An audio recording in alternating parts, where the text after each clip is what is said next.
लग्नानंतर होईलच प्रेम या मालिकेच्या पुढील काही येणाऱ्या भागांचे अपडेट जाणून घेऊया आपल्या आजच्या या व्हिडिओमध्ये. चला तर मग मित्रांनो, अजिबात वेळ वाया न घालवता सुरुवात करूया आपल्या आजच्या या व्हिडिओला.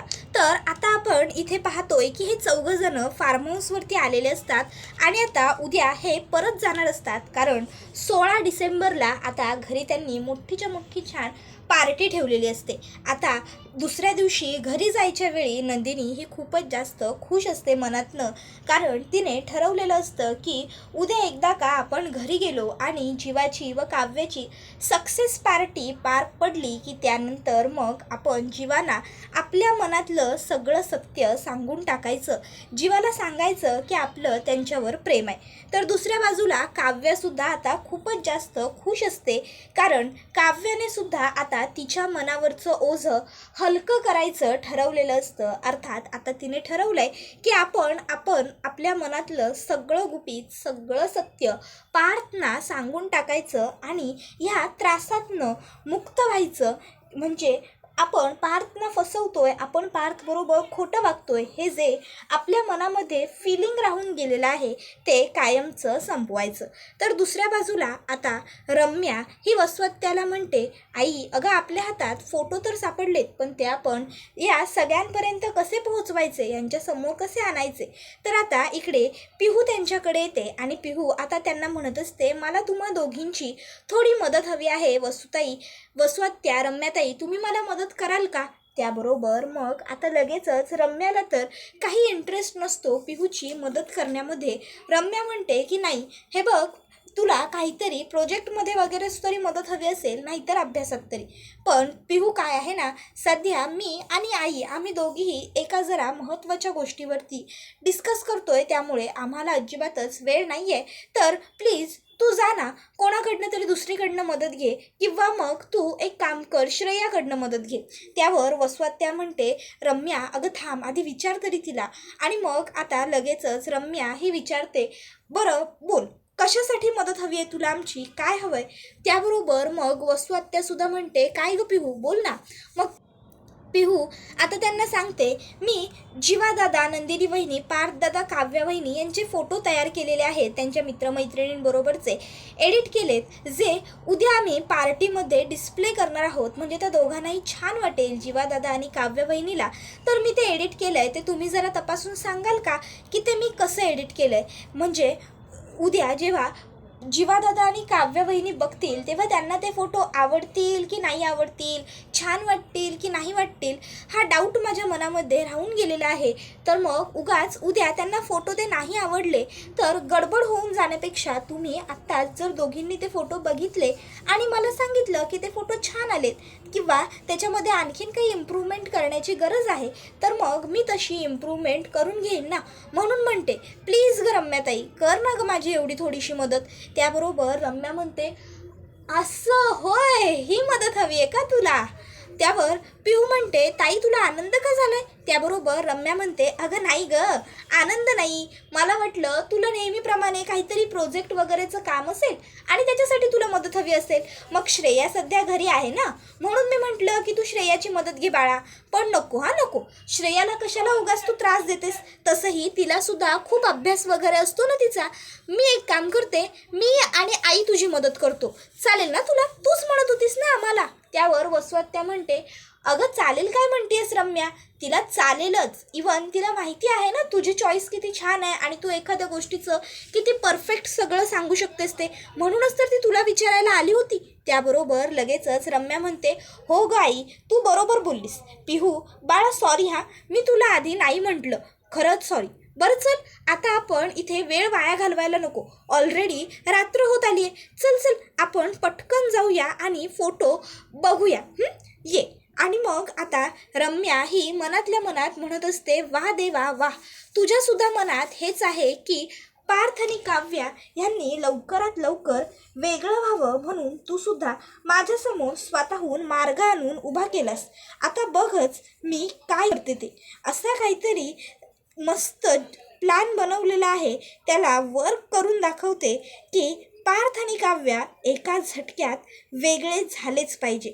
आणि मग आता रम्या ही काय करते, रम्या आता पिहूला म्हणते, पिहू कर सुरू फोटो. पिहू फोटो सुरू करते. मग आता वसवत्या, रम्या, पिहू फोटो बघायला लागतात.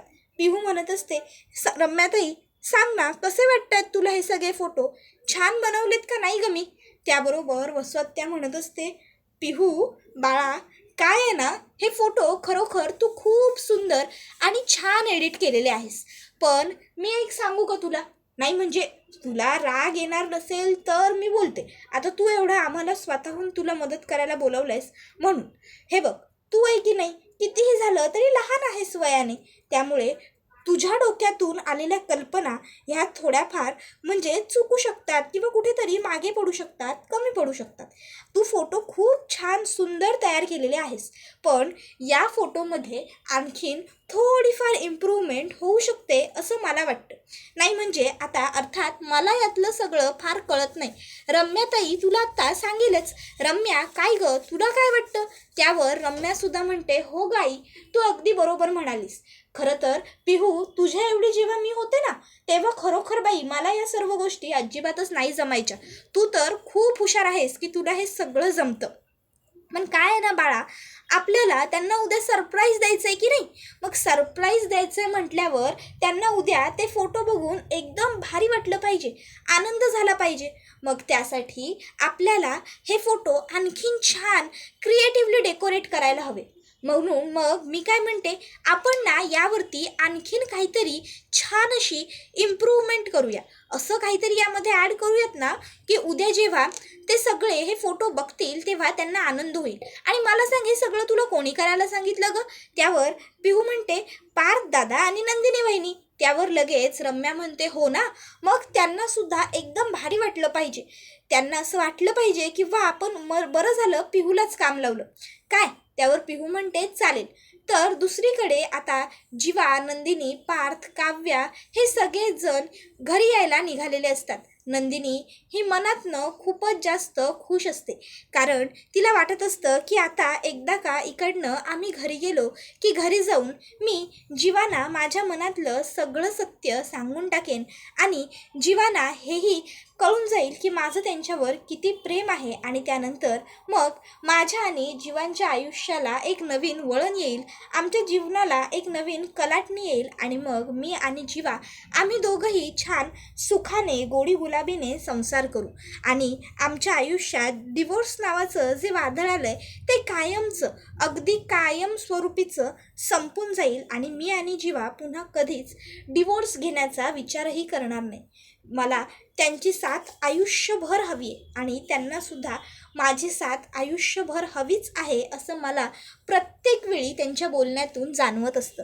पण आता जर ते व्यक्त होत नसतील तर मलाच पुढाकार घ्यावा लागेल आणि मोकळं व्हावं लागेल, त्यांच्याजवळ व्यक्त व्हावं लागेल. आणि तसंही प्रेम माझं आहे ही भावना मला त्यांच्या आधी जाणवली आहे. मग जर मला स्पष्टपणे जाणवतं आहे तर मी एकदा बोलून तरी बघायलाच हवं. तर दुसरीकडे आता काव्या हिने सुद्धा मनामध्ये पक्क ठरवलेलं असतं की एकदा का आपण फार्म हाऊसवरून घरी गेलो की मी पार्थना माझ्या भूतकाळाबद्दल सगळं सांगून टाकेन.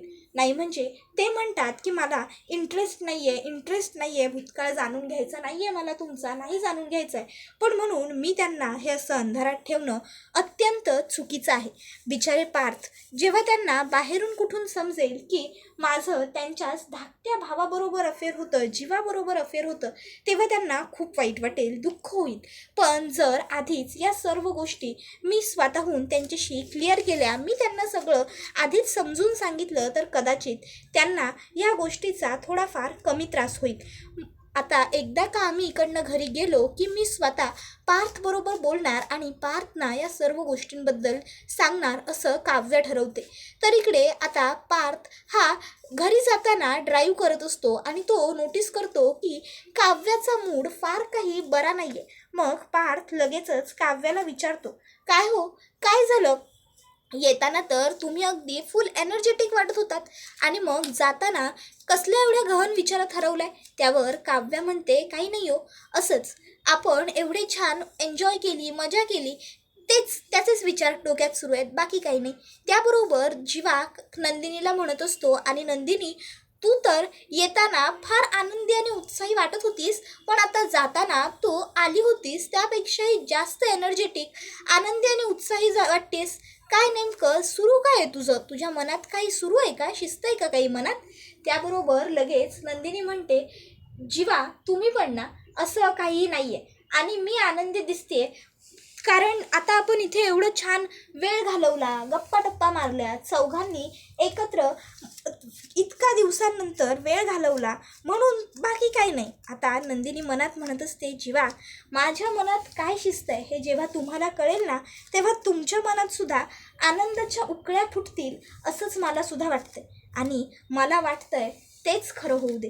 तुम्ही माझं प्रेम स्वीकारा आणि आपण आयुष्यभर संसार करूया. त्यानंतर मग आता ते चौघही जण लगेचच निघालेले असतात. आता पार्थने इकडे रस्त्याने येतानाच अनिशाला कॉल केलेला असतो, आणि त्याने अनिशाला सांगितलेलं असतं की अनिशा तुम्ही सुद्धा उद्या घरी यायचं आहे. त्यावर अनिशा ही का असं विचारते. त्यावर पार्थ सांगत असतो, काय आहे ना, आम्ही उद्या काव्या आणि जीवाची सक्सेस पार्टी ठेवणार आहोत. त्यावर अनिशा म्हणते, सक्सेस पार्टी? त्यावर पार्थ म्हणतो, हो अहो काव्या एवढ्या उत्तम मार्कांनी पास झाल्या, आणि जीवाला ऑफिसमध्ये रमायची सवय नव्हती, पण हल्ली जीवासुद्धा ऑफिसमध्ये छान रमायला लागलाय, आणि जीवाने ऑफिसमध्ये खूप छान अशी कामगिरीसुद्धा बजावून दाखवलेली आहे. म्हणून आम्ही जीवा आणि काव्या ह्या दोघांचंही सक्सेस सेलिब्रेट करायचं असं ठरवलंय, तर उद्या तुम्ही याल ना? त्यावर अनिशा होकार देते. त्यावर पार्थ म्हणतो, शाब्बास, पण तुम्ही येताय ही गोष्ट काव्यांना कळू देऊ नका, त्यांच्यासाठी हे सरप्राईज राहू द्या. त्यावर अनिशा होकार देते. पार्थ म्हणत असतो, काव्या उद्या बघाच मी तुमच्यासाठी किती छान सरप्राईज प्लॅन केलं ते. त्यानंतर मग आता ते सगळेजण घरी पोहोचलेले असतात. पार्थने सांगितलेलं असतं अनिशाला येताना आरोहीला म्हणजेच काव्याच्या धाकट्या बहिणीला सुद्धा घेऊन या. कितीतरी दिवसात त्या बहिणी भेटलेल्या नाही आहेत. त्या बहिणी जेव्हा एकीमेकीला भेटतील तेव्हा सुद्धा काव्यांना आनंदच होईल. त्यानंतर मग इकडे जीवा, पार्थ, नंदिनी, काव्या सगळेजण घरी पोहोचलेले असतात. आता मग छान त्यांची सक्सेस पार्टीसुद्धा सुरू झालेली असते. आता जीवा म्हणतो, नंदिनी दादा तुम्ही आम्हाला हे जे गिफ्ट दिलं आहे ना, खरोखर खूप छान आहे, तुम्ही खूप छान अरेंजमेंट केली पार्टीची. त्यावर नंदिनी म्हणते, आणखीन एक गोष्ट अजूनही बाकी आहे जीवा, जेव्हा तुम्ही ती गोष्ट बघाल का नाही तेव्हा म्हणजे तुम्हाला खूप आनंद होणार आहे, तुमच्याकडे शब्द उरणार नाही आहेत इतका आनंद. त्याबरोबर आता लगेचच इकडे जीवा म्हणतो, बापरे एवढं काय तुम्ही आमच्यासाठी प्लॅन केलं आहे, आता दाखवा तरी, माझे पेशन्स संपत चाललेत. त्याबरोबर पार्थ म्हणतो, हो दाखवणार ना दाखवणार, पण गेस आहेत का काही तुमच्याकडे? बघूया चला, गेस करा, तुम्हाला दोघांपैकी एकाला तरी आम्ही काय करू शकतो हे कळतंय का? गेस करा की आम्ही दोघांनी काय प्लॅन केलं असेल, सांगा. त्याबरोबर मग आता लगेचच काव्या ही 2-3 गेस करते. त्यावर पार्थ म्हणतो, नाही हो काव्या, तुमचे गेस चुकलेले आहेत, अगदी सपशेल चुकलेले आहेत. त्यावर मग आता काव्या म्हणते, पार्थ सांगा ना काय आहे सरप्राईज? त्यावर पार्थ म्हणतो, काव्या हे बघा तुम्ही हे असं लहान मुलींसारखं वागता, आता तुम्हीच म्हणालात सरप्राईज आणि आता तुम्हीच म्हणताय काय आहे ते सुद्धा सांगा, मग सरप्राईज उरेल का? बरं ते सगळं सोडून द्या, तुम्ही एक काम करा, तुम्ही डोळे मिटा, मी तुम्हाला छान सरप्राईज तुमचं देतो. त्यावर काव्य म्हणत असते, देशमुख तुम्ही ना आता जास्त नाटक करू नका, चला हो पटकन दाखवा ना मला, असं काय सरप्राईज प्लॅन केलंय तुम्ही? मला असं झालंय की मी कधी एकदाचं तुम्ही प्लॅन केलेलं सरप्राईज बघते. त्यानंतर मग आता पार्थ आणि नंदिनी पिहूला खुणवतात. त्याबरोबर पिहू आता ते सगळे फोटो डिस्प्ले करते.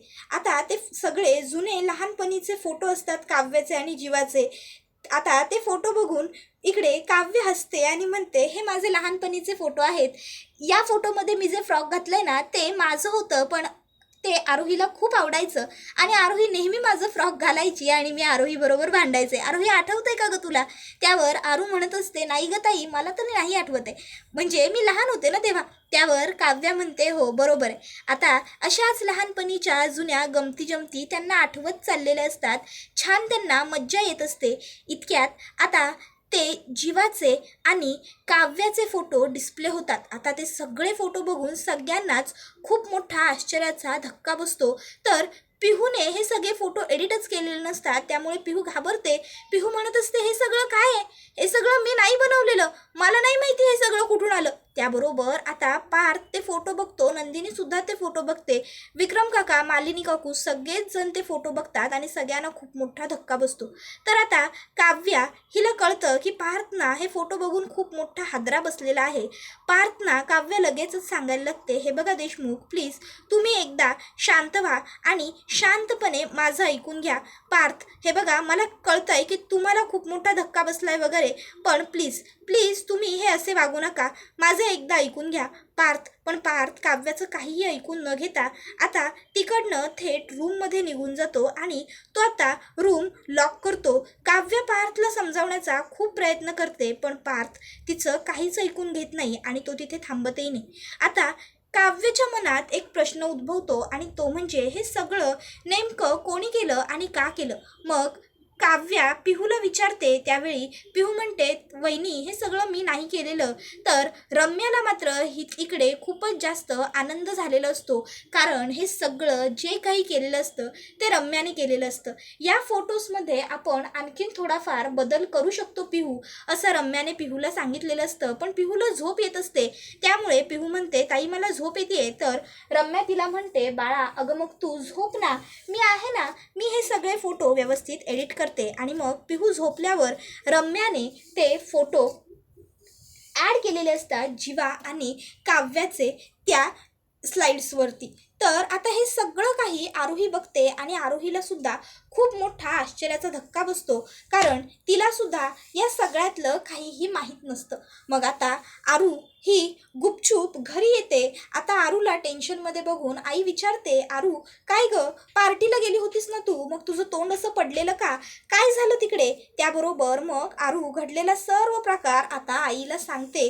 आता हा सर्व प्रकार ऐकल्याच्या नंतर आईला सुद्धा खूपच जास्त टेन्शन येऊन जातं। आईला तर आधीच सगळं माहीत असतं, पण मग आता तिकडे काय परिस्थिती असेल, काय घडलं असेल तिकडे नेमकं, हा प्रश्न आता आईला पडलेला असतो। आई आरूला म्हणत असते की जाऊ दे, तू फार विचार करू नकोस, तू एक काम कर, जा तू तुझ्या खोलीत जा, आत्ताच दमून आली आहे, जरा आराम कर, तुला आरामाची गरज आहे। आरू आराम करण्यासाठी म्हणून तिकडनं खोलीत जाते। तर आई विचार करते, काय करू, मी काव्याला किंवा नंदिनीला कॉल करू का?